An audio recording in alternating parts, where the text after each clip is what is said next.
Já estou conversando com a doutora Suelen Martins, que é médica oncologista, sobre o Novembro Azul, que, para resumir, é câncer de próstata, né? E a doutora estava até falando, as perguntas são todas de mulheres, porque os homens não perguntam. Por quê, hein, doutora? Existe aí um mito, né, um receio muito grande dos homens de perguntar sobre o câncer em si.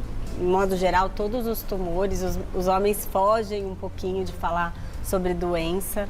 Mas o câncer de próstata principalmente, porque lida um pouquinho com a questão da masculinidade, né? Com a questão da coisa saúde íntima daquele homem, né? É que para nós mulheres, desde muito cedo, a gente é obrigada a ir ao médico, a médica que fazem, nós fazemos exames super chatos, desde muito novinhas, né?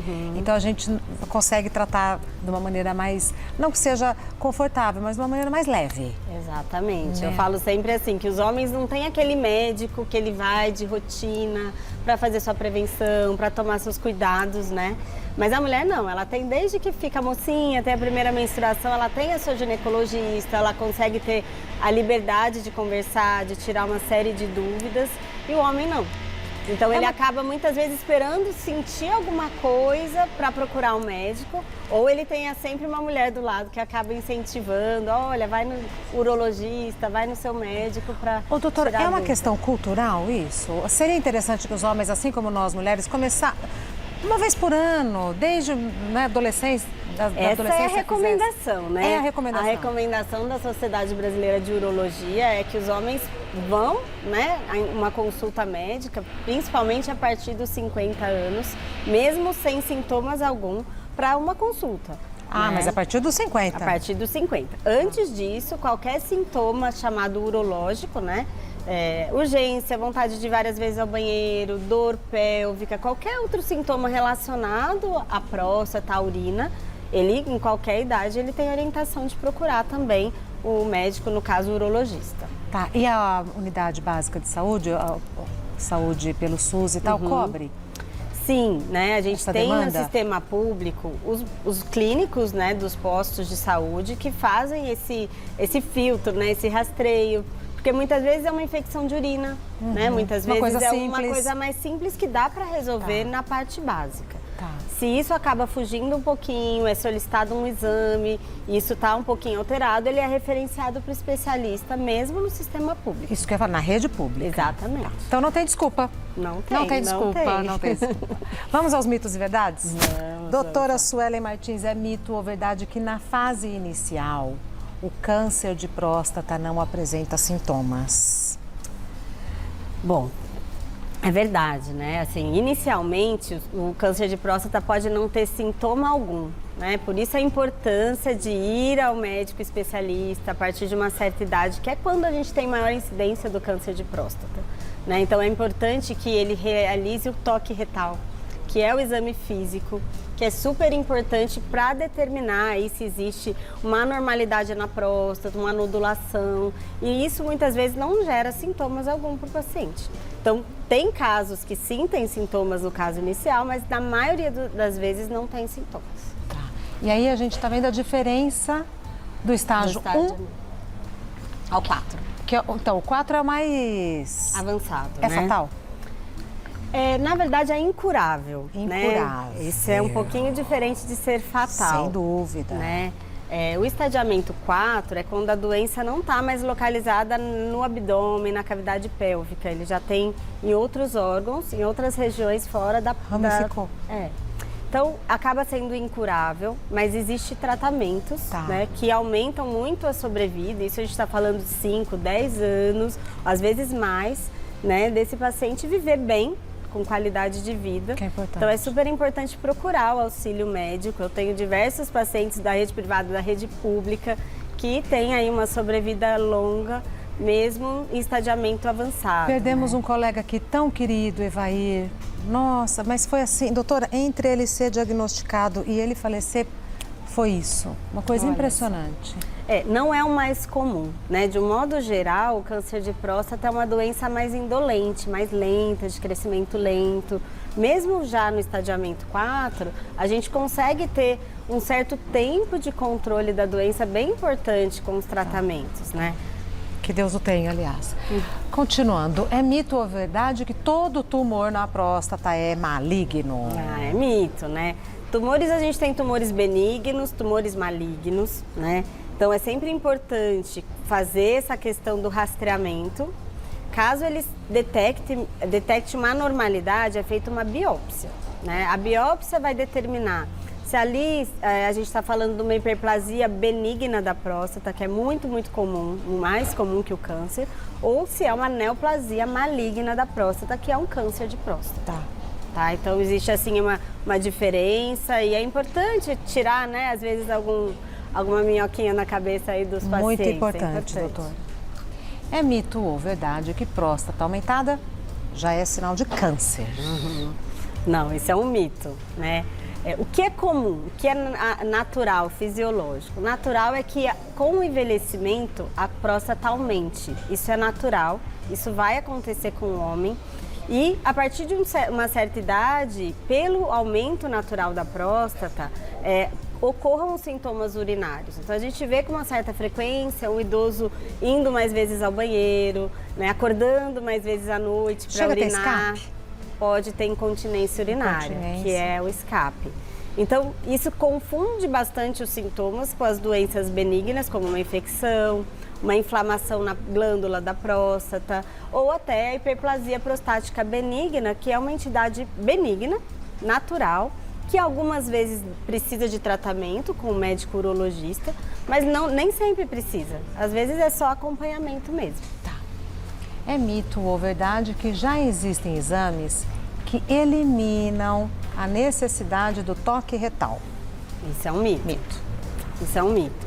A gente precisa ter a associação de informações para chegar num diagnóstico, né? Em medicina, a maioria das vezes é assim.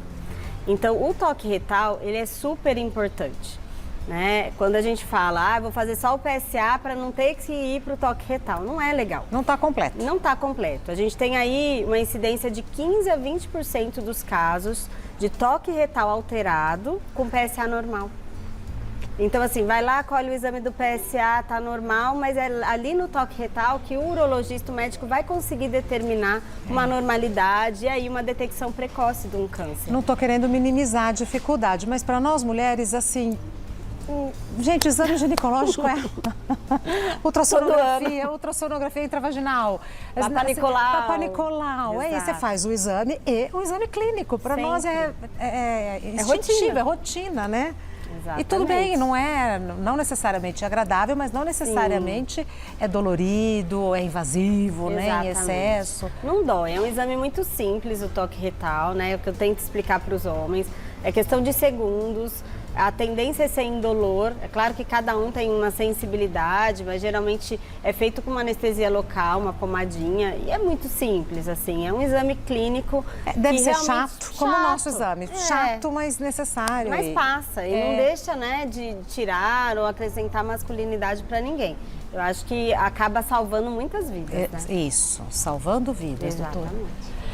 Próxima, mito ou verdade que câncer de próstata causa impotência sexual? É um mito, né? Assim, existem riscos, né, de acordo com os tratamentos que podem ser indicados para o câncer de próstata, que podem causar uma impotência sexual, mas isso é claro que depende muito aonde está esse câncer, né? Por isso que se a gente detecta inicialmente, o procedimento vai ser menos invasivo, o risco é bem menor de causar, né? Então, a grande maioria dos pacientes com estadiamento inicial, 1, 2, até 3, conseguem fazer os tratamentos e ficam com a potência sexual normal, continentes, conseguem, né, segurar a urina. Então, tudo isso depende mesmo da onde está localizado esse tumor e como vai ser esse procedimento, tá? Isso, de uma maneira geral, é previsível, né? Riscos acontecem, mas quanto antes a gente diagnosticar, menor esse risco. Tá certo. A gente tem perguntas do pessoal de casa, um minutinho só. Doutora Sandra Daniotti vai vir aqui para conversarmos sobre tráfico humano. Bora para as perguntas do pessoal de casa, então? Vamos lá. Sobre câncer de próstata, todas as perguntas enviadas por mulheres. Eita! Elana. O meu irmão recebeu o diagnóstico de hiperplasia benigna de próstata. Tem chance de virar câncer? Precisa de algum tratamento? Aí eu pergunto, o que é hiperplasia benigna de próstata, doutora? Então, a hiperplasia benigna da próstata é uma das doenças mais comuns com o envelhecimento, é aquele crescimento natural da próstata, tá? Então, isso é comum de acontecer, alguns pacientes têm mais sintomas do que outros. Ele acaba apertando ali o canalzinho da urina, por isso que tem os sintomas urinários, tá? Ele não vira câncer, tá? Então, não é uma lesão pré-maligna. Quem tem hiperplasia benigna vai virar câncer, não. Não é necessariamente. Isso, não necessariamente, tá?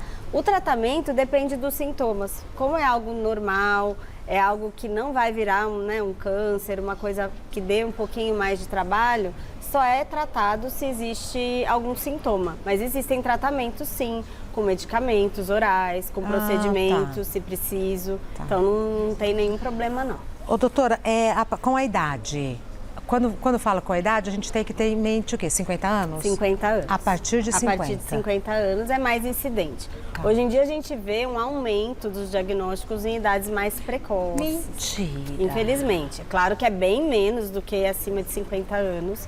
Mas é tem observado um aumento? É o nosso estilo de vida, né? Por quê?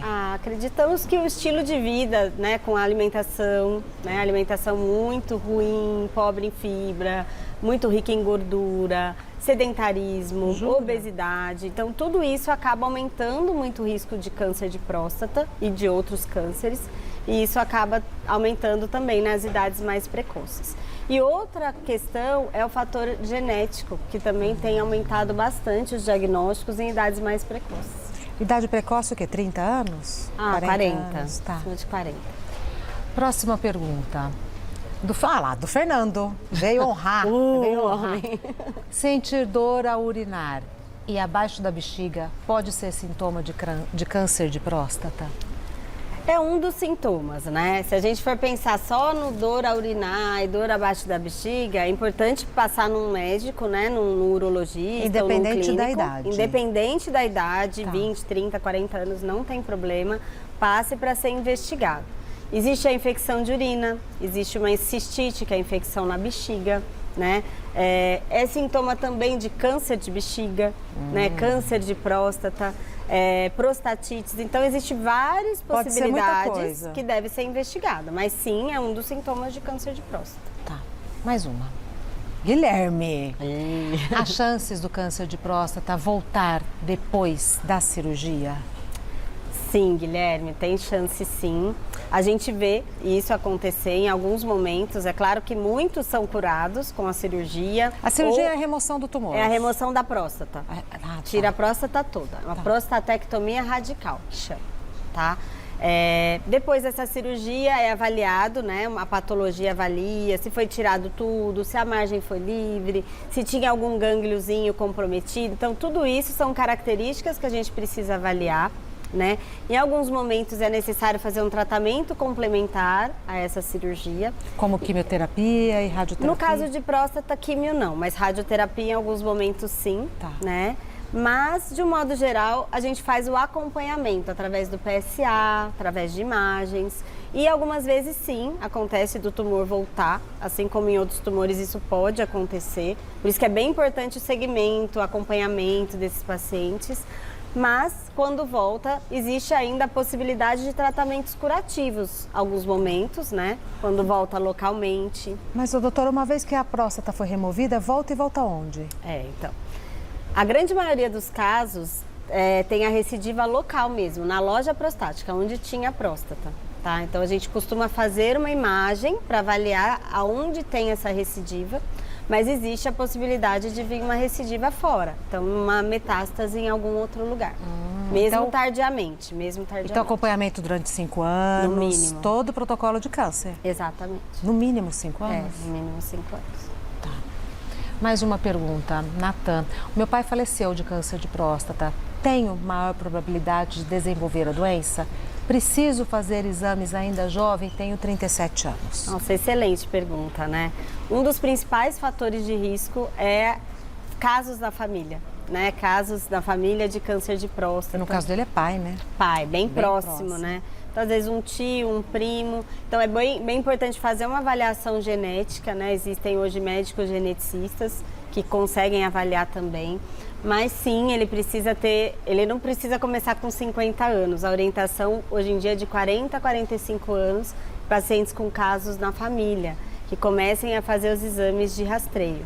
Né? Passe no médico urologista, converse sobre isso. Acompanhar, né, de perto. Acompanhar. Mas, doutora, ele está com 37. Se for trazer tranquilidade... Vá agora. Vá agora. Porque não custa uma consulta, uma Vá conversa. agora. Ali na conversa, na hora da consulta, consegue ver se tem algum sintoma, se tem alguma coisa que pode fazer para ajudar, algum fator de risco que a gente pode melhorar esse paciente, né? Uma qualidade de vida melhor, um estilo de vida melhor. Tudo isso previne uma doença. Sem dúvida. Como o câncer. Agora, é comum as mulheres, seja esposa, mãe, e tá uma mulher pegar a mão do homem e levar... Eu falo, sempre tem uma mulher do lado. Uma santa. É muito bom. Uma santa que Eu trabalha falo que junto para com o médico. tumores masculinos, né, próstata, testículo, sempre tem uma grande mulher do lado, né? Ou um grande companheiro do lado, alguém que esteja sempre ali incentivando. Então é bem importante. É muito comum os homens não perceberem, não darem muito valor para algum sintoma. Achar que é normal, que vai passar. Por exemplo? A questão de ir várias vezes ao banheiro. Né? Começar a acordar mais vezes à noite. Então, isso são sintomas sutis, né? Mas que devem ser investigados. E que às vezes a pessoa não percebe, mas quem está do lado fala, olha, tem que ir lá notado, ver. tem que ir lá ver. Tá. Mas aí na consulta, ficam os dois, como é que é ali na hora? Porque se ele já está constrangido, né? Depende muito, né? Assim, tem pacientes que gostam que venha o companheiro, a companheira para poder conversar, que ele mesmo tem vergonha de falar para o médico. Por isso que é importante essa relação ser construída, ele ir todo ano, que acaba sendo uma construção de uma confiança entre médico e paciente. Uma primeira consulta pode ser que existe uma inibição, né? Mesmo se ele estiver sozinho com o médico. Então, às vezes é importante ter a pessoa do lado, sabe? Porque às vezes mesmo sozinho não fala. Até para lembrar de coisas, né? Exatamente. E quando a gente está muito nervosa, o nervoso, o médico fala, a gente esquece tudo. É bom ter alguém que fala. Não, e é importante anotar. Tem gente que tem vergonha de levar o caderninho, né? A gente vê, às vezes, fora do país, é tão comum. O paciente vem com tudo anotado. Traga anotado, porque depois fala, acabei de sair do médico e esqueci. Isso. Né? Então já vai observando, anota. Muito bom. Anota e chega na hora e vai, esqueci de perguntar isso. Já tá lá, a gente já resolve. Mesmo os sintomas, né, doutora? Exato. Porque às vezes você acha que é um sintoma normal e não é, né? O que eu vejo é que, assim, os pacientes que já têm o diagnóstico do câncer, que já faz o tratamento, eles perguntam tudo. Eu acho ótimo, né? Doutora, é normal isso? Não é normal isso? Mas quem não tem, vai deixando um pouquinho, né? E isso não é legal. A gente tá lá, né? Todo profissional de saúde está lá para esclarecer. Então, eu gosto que perguntem mesmo. Quanto mais dúvida, melhor, né? E a rotina do médico, né? Às vezes a gente fica com uma vergonha de perguntar ao médico. Lida com isso natural. Lida com isso o tempo todo, né? Exato. Conversei com a doutora Suelen Martins, que é médica oncologista.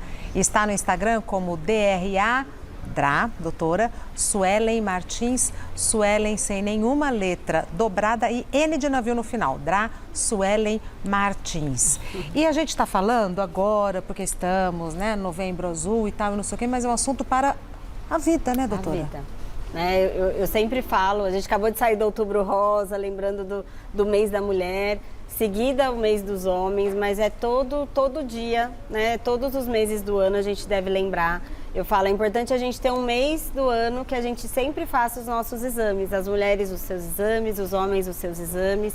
E se não lembrar até novembro, ainda tem dezembro para fazer. Sempre é tempo, exatamente. Sempre é tempo. E fazer do cuidado com a saúde uma rotina, né? É importante. Nesse aspecto, nós mulheres estamos muito à frente. Exatamente. As meninas vamos incentivar os homens também. Quem tem filho, neto, né? Sim. Prazer em conhecê-la. Volte quantas vezes quiser e até breve. Até. Vamos falar muito sobre esse assunto, né? Porque a gente instiga as pessoas.